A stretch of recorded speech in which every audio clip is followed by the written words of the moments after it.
Isang mapagpalang araw na naman po sa ating lahat mga kapatid, mga kababayan at mga boss. Sa araw na ito, napakaganda po ng pag-uusapan natin sapagkat naalala niyo ito? Itong pari na ito. Ito yung pag-usapan natin sapagkat nabitin ako doon sa aking content kahapon. Hindi ko napag-usapan itong pari na ito. Ngayon, pag-usapan, ito ngayon ipopokus natin dito itong buong content natin dito sa ob-ob na pari na ito. Kaya mas mabuting gawin natin ito. Pero bago yan, siyempre, bati muna tayo ng isang magandang umaga po, Luzon, Visayas at Mindanao. At siyempre pa, sa mga kapatid natin, mga kababayan natin na nasa iba't ibang panig ng mundo. Magandang umaga, magandang tanghali, magandang hapon, magandang gabi po sa inyong lahat dyan. Kamusta na po kayo? Sana po, habang pinapanood ninyo itong video na ito, huwag kayong ma-high blood. Kasi hayaan na ninyo si Boss Rick ang ma-high blood. Yan ang sinasabi natin dito.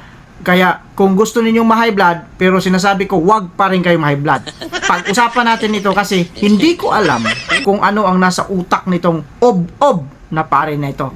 Bakit kasi nakikialam itong ob-ob na ito sa nangyayari ngayon dyan sa Senado? Diba? Mas mabuting basahin natin yung kanyang sinabi.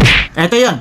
Pakinggan ninyo at basahin ninyo mabuti. Sabi niya rito, ang mga taong humusga, 18 senador, ang mga hudas na mukhang alagad ngunit ang kanilang mga kilos ay balasubas. Ob-ob ka. Ito ba?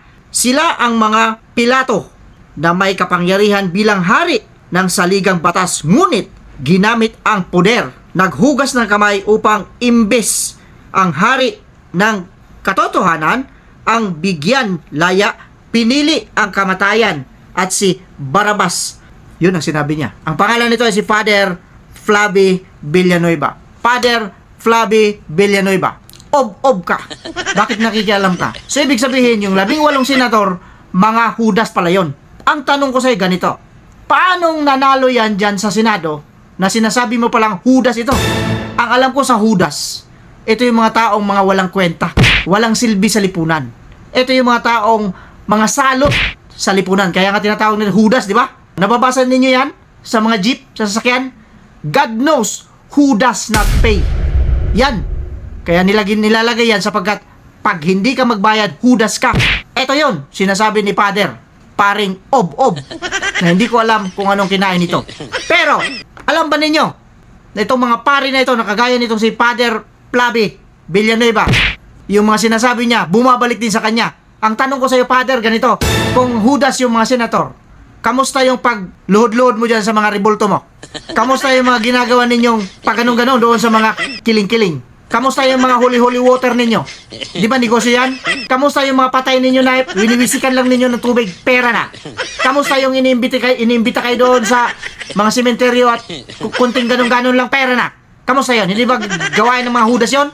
Ikaw ang ob-ob. Nakakalungkot po na ganito ang nangyayari sa atin. Ang gusto kasi nila, sila lang yung masunod. Ang gusto nila kung sino yung niluklok nila, yun lang ang dapat manalo. Ang problema nga, nanalo yung hindi nila niluklok. Kaya mga ob-ob kayo. Kasi matatalino na yung mga tao ngayon. Hindi kagaya ninyo mga ob-ob. Hanggang ngayon, ob-ob pa rin kayo.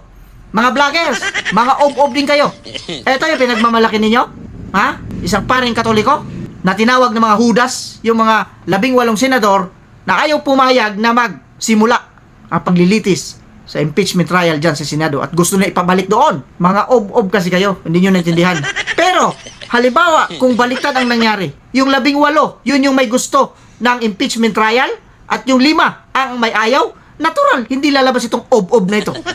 Matutuwa yan, baka magsayaw-sayaw pa yan. Kayo mga vlogger, kagaya nyo rin yan, mga ob-ob kayo. Magsama-sama kayo. Dapat magpabindisyon kayo dyan sa pari na yan. Ang bindisyon sa inyo ganito, ob-ob kayo, ob-ob kayo, ob-ob kayo. Yan ang dapat na bindisyon sa inyo. Tapos yung tinatawag nilang holy water. Holy water. Mga ob-ob. Holy water nyo, mukha nyo. Holy water. May banal na tubig ba? Holy water. Kamusta yung mga revolto ninyo dyan sa mga gilid-gilid? Yan nagbibenta ng mga revolto. Di ba mga katoliko din yan? Pampaswerte ay ka, pampaswerte. Bili na kayo. Ob-ob din. Pampaswerte pala. Ba't niya pa ibibenta? Dapat sa kanya na lahat. Common sense kung meron kayong ganon. Pero kung wala kayong ganon, mga ob-ob kasi kayo. Pasensya na po kayo sa mga sinasabi ko rito kasi ito yung mga dapat na ituwid na mga maling kaisipan. O kung ayaw ninyo dito sa mga sinasabi ko, mag-comment kayo dyan. Karapatan ninyo yan. Murahin ninyo ako kung gusto ninyo. Okay lang yun kay Boss Rick. Pero abangan ninyo, pag ako rin ang nagmura sa inyo. Pero hindi ako magmura, promise yan. Abangan nyo lang yung mga sasabihin ko. Mga obob, makinig kayo. Mga vloggers, tuwan-tuwa kayo kasi mayroon kayong pare na tagapagtanggol ninyo. Nakagaya din ninyo. Ob. Ilang ob na kayo yung sinabi ko. Dami na. With that, kagaya ng sinasabi natin dito, pasensya na po at maraming salamat po sa suporta ninyo. Siyempre, kagaya ng sinasabi natin dito, mag-iingat po tayong lahat. Tuwira na lang sa mga taong ob. May nakalimutan ako kung hindi pa kayo nakapag-subscribe. Ayan, nakikita ninyo yan. Yung kulay green dyan. Pula pala, kulay-pula yan. Hindi yan green, pula. Pindutin na ninyo para dumami tayo rito at nang mapansin tayo ng mga ob ng mga vloggers.